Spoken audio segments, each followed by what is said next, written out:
Being a dad is hard. It's high stakes. It takes a toll on our self-worth, mental health, and can be lonely. But why would we ever want to do something so important in isolation? Legacy Makers, a conversation for dads, is quite simply two normal dads having conversations about, you guessed it, being a dad. The highs, the lows, and the learnings along the way. We are four dads. We want to remedy the deficiency we see in community for dads, and we want to ruthlessly encourage dads on their journey to build lasting legacy for the faces they love the most. All right, Kev, important time of year. It's summer. It's Father's Day. This is going to actually come out on Father's Day, so I got to start before we get going. What is your ideal Father's Day, if you could draft it up? Ideal Father's Day. We get up that morning. Laura gets the kids ready for church. Mm-hmm. I get to hang out, not do a whole lot. Then we go to church. I don't want a lot for that. Come home in the afternoon. Yeah. Sunny day, play out in the yard, maybe a little kickball. Kickball? I didn't know you played kickball. Yeah, kickball. I got to have something that I can beat my kids out. There's not much these days. I'm not the athlete you are. Yeah, and then maybe La Paria that night. La Paria, that's go. good. We had very similar. I think the caveat, getting ready piece is absolutely right.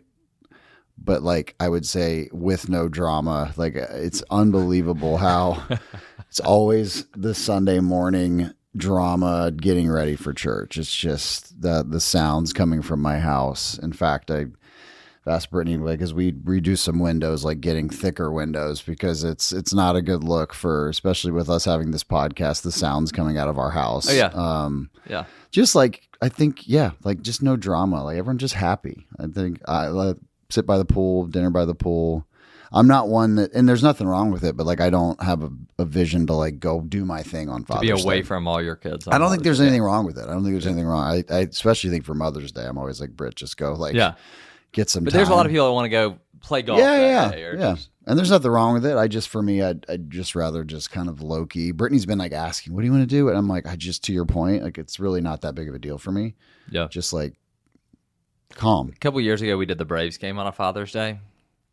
June in Atlanta, 1 o'clock. 1 o'clock game, yeah. It doesn't matter how good the seats are, you're just sitting and baking. So don't do that. I'm not going to any Braves games as of late. Here we go. I know. Yeah. You're a good fan. But hopefully the team's still intact by the time this podcast comes out. Yeah, we'll see. Well, listen, I think this was something that I had texted you about, and I think it's perfect for Father's Day. I think this whole notion, and it's one of the reasons we started doing what we're doing, just to encourage community, push a conversation that I think is really important. It's just really guys connecting on a deeper level. I think we need it more than ever these days.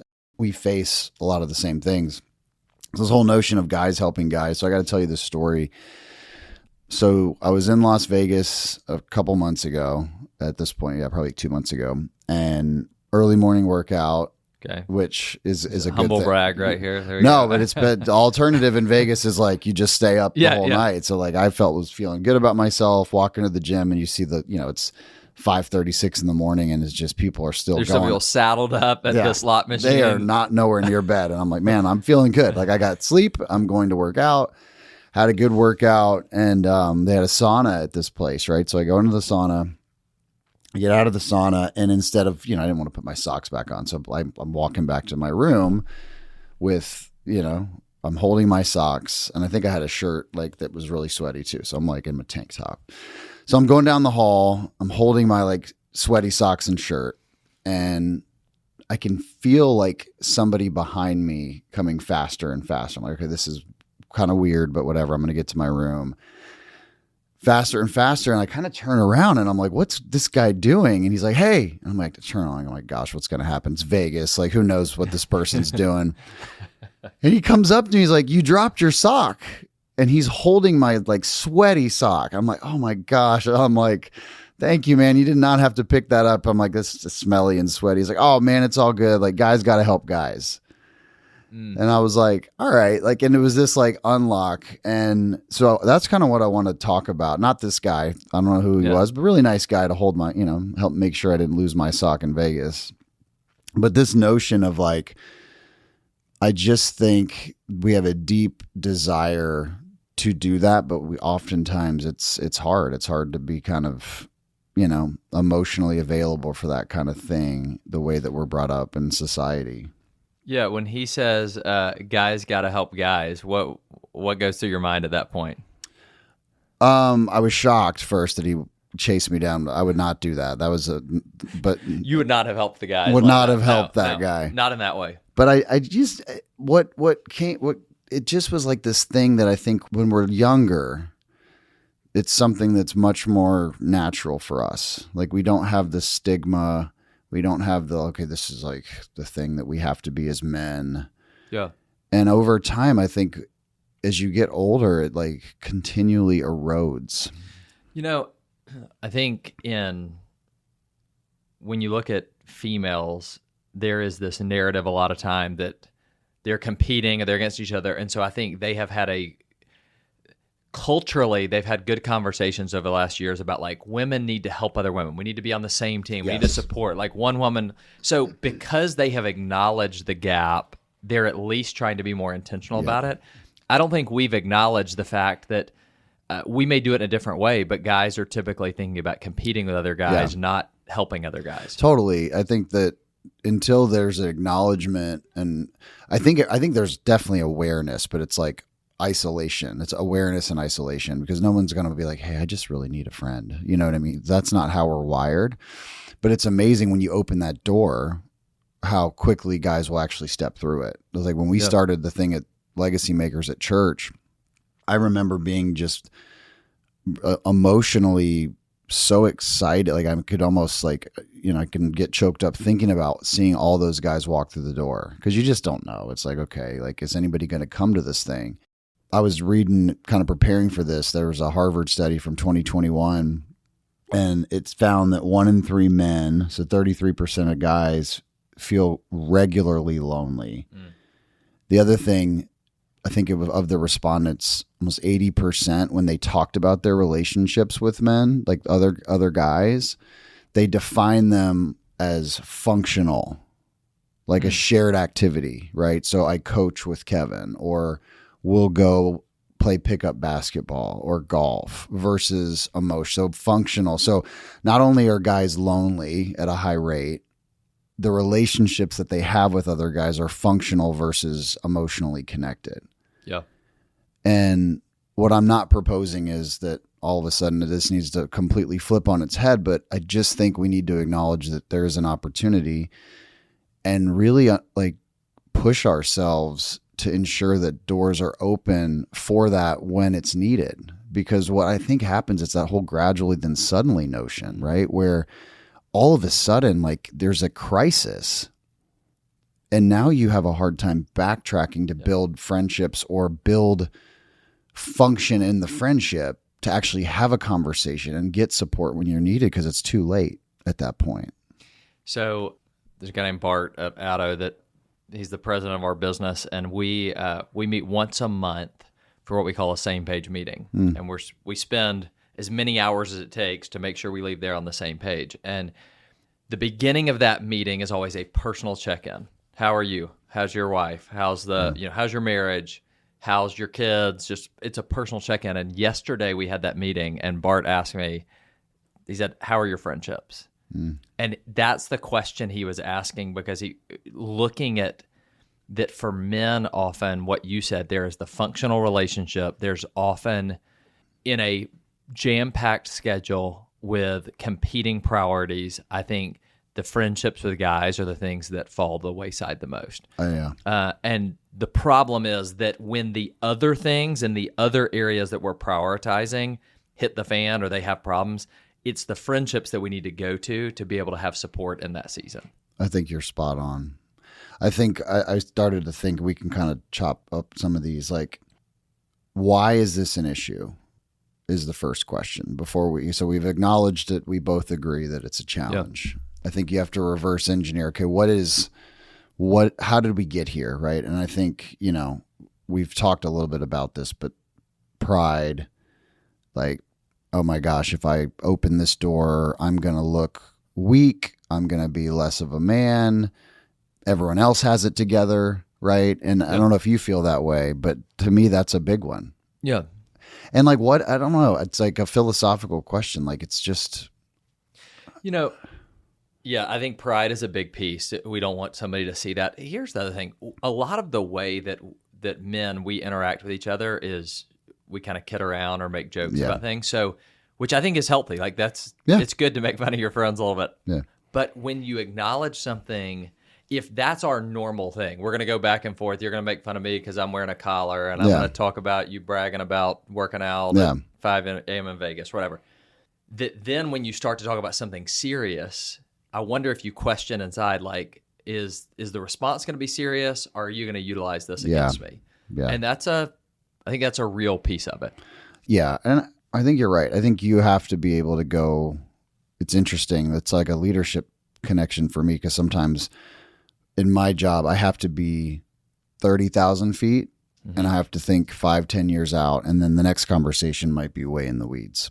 And I think that parallel to me is, as guys, how do we get more comfortable with being that jovial, joking relationship that is very natural and comfortable, that we can ebb and flow all day and it's just like normal, to then also getting into the deep emotional piece where you need to, and be able to go back and forth and be able to have that very naturally.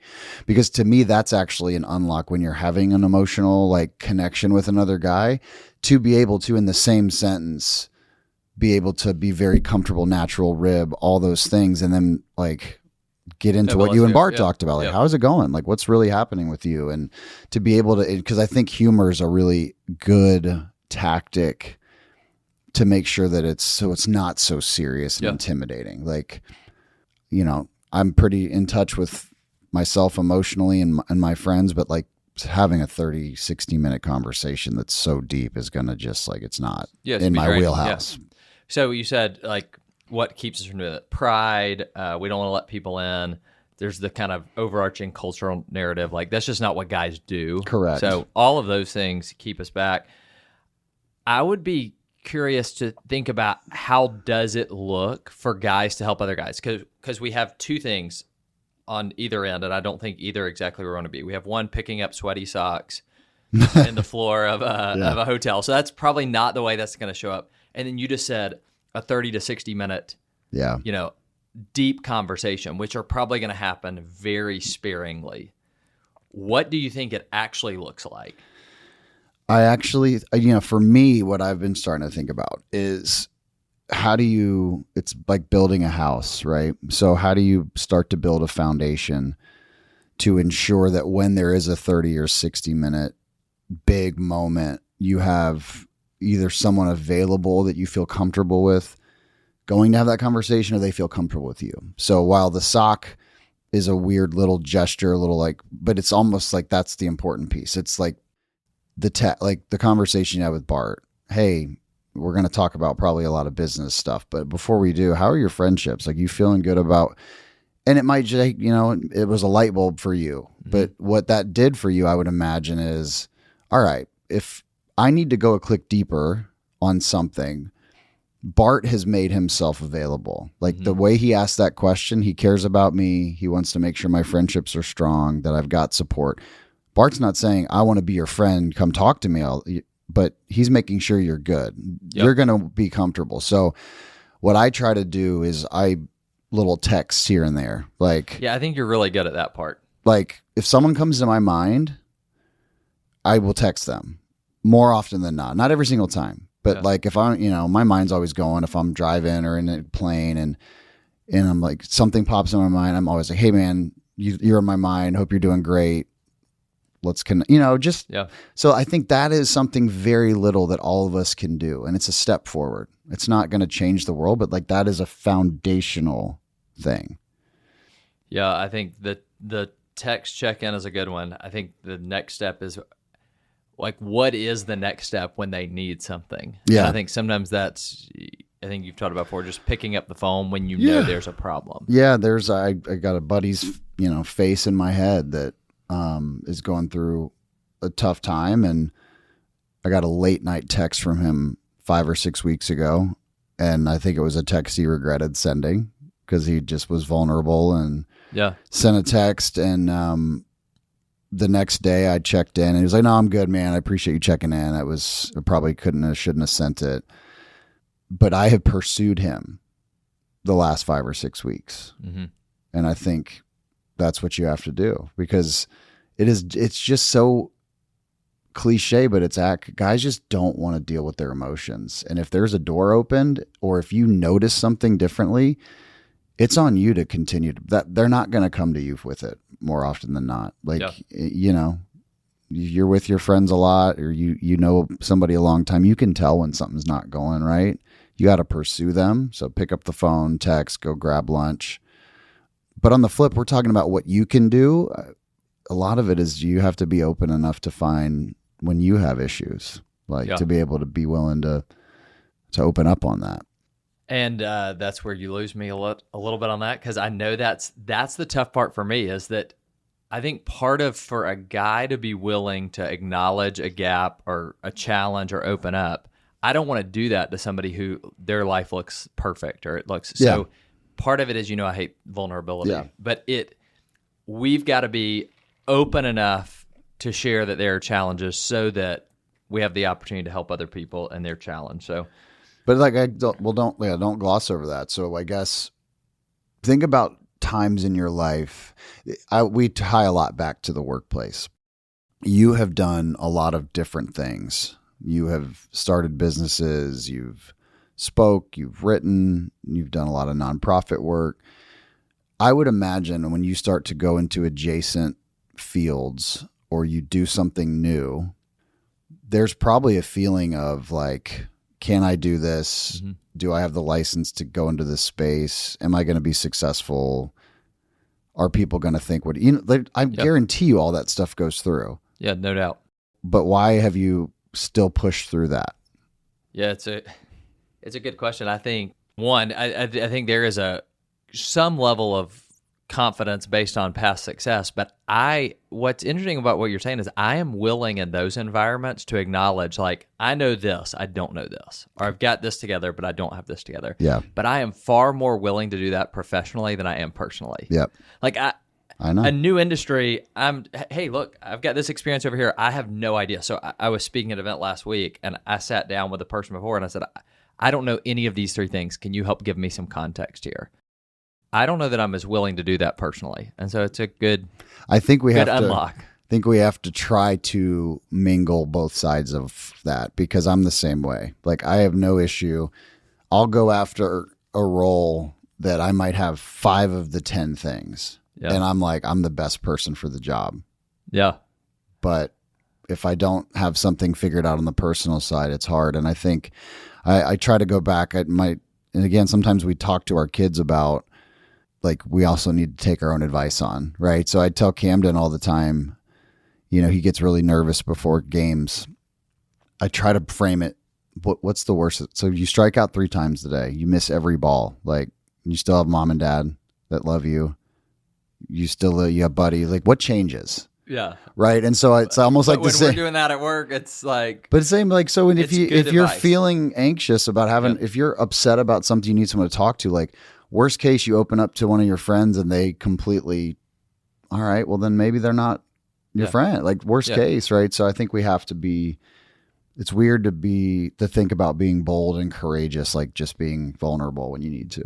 So when you were talking about this, you talked about helping looks different than you think. There was something you said that was a light bulb turning on for me, which was offering practical ways to help. Mm-hmm. So I think one of the reasons we don't help sometimes is we think the way that I'm going to have to help you is going to have to be emotional. Yeah. Like, Eric's having a challenge at home. Like, yeah. Oh, okay, I don't know that I'm equipped to handle that, but I could be equipped to say, hey, do you need some help? Hey, do you guys need something with the kids, or do you need somebody to, hey, your dad's in the hospital. Hey, I know. Do you need something done around the house or something? I think those practical pieces, girls are better at them than guys. Way better. And I think, to your point, they're better, but we can build it. It's just, and we almost have to go the extra step. So, hey man, I'm here if you need me.